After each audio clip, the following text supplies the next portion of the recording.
দেশের সার্বিক উন্নয়ন, মুসলিম শান্তি ও সমৃদ্ধি কামনায় মধ্য দিয়ে পাকশী ফুরফুরা দরবার শরীফে বিশেষ দোয়া অনুষ্ঠিত। বেগম খালেদা জিয়ার সাবেক ব্যক্তিগত সহকারী ও উপদেষ্টা সহ জামায়াতের জেলা আমিরের অংশগ্রহণ।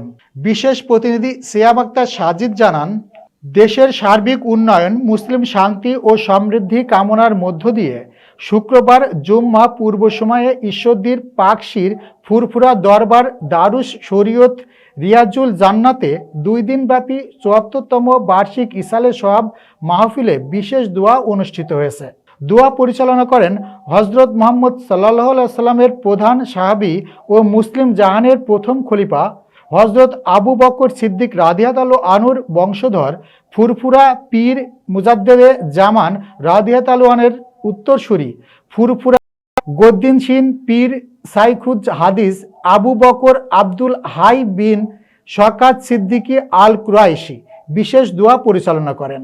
শনিবার বাদ ফজর আখেরি মোনাজাতের মধ্য দিয়ে এই ইসালে সোহাব ওয়াজ মাহফিল শেষ হবে।